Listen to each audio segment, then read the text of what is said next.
ఫ్రాక్షన్స్కి ఎల్సిఎంని find out చేయమంటే సింపుల్గా ఎలా ఫైండ్ అవుట్ చేయొచ్చో చెప్తాను. రీల్ని సేవ్ చేసి పెట్టుకోండి. ఇక్కడ చూడండి, ఇది ఎస్ఎస్సిలో previous year question. What is the LCM of 2/3, 4/9, 5/6 and 4/27? ఇలా ఫ్రాక్షన్స్ ఇచ్చి ఎల్సిఎంని ఫైండ్ అవుట్ చేయమంటే మనకు ఒక ఫార్ములా ఉంటుంది. అదేంటంటే ఎల్సిఎం ఆఫ్ న్యూమరేటర్స్. అంటే ఎల్సిఎం ఫైండ్ అవుట్ చేయమంటే న్యూమరేటర్స్కి ఎల్సిఎం ఫైండ్ అవుట్ చేయాలి, divided by HCF of denominators. అంటే న్యూమరేటర్స్కి ఎల్సిఎం ఫైండ్ అవుట్ చేసి డినామినేటర్స్కి హెచ్సిఎఫ్ ఫైండ్ అవుట్ చేస్తే అదే మన ఆన్సర్ అవుతుంది. ఇక్కడ చూడండి, 2, 4, 5, 4కి ఎల్సిఎం ఏంటి? 2, 5, 4, 4.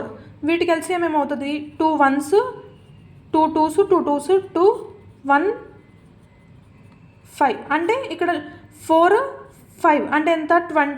20. ఈ ఆప్షన్స్లో ఎక్కడ ఉంది? 20 ఇదే కదా, అంటే 20/3. దీనికి ఈ నెంబర్స్కి హెచ్సిఎఫ్ ఫైండ్ అవుట్ చేస్తే ఏమవుతుంది? 3 అవుతుంది.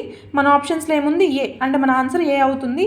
మీకు regular updates and more information కావాలి అనుకుంటే కనుక మన వాట్సాప్ ఛానల్ ఉంది, బయోలో లింక్ ఉంది, వెళ్ళి క్లిక్ చేసి జాయిన్ అవ్వండి.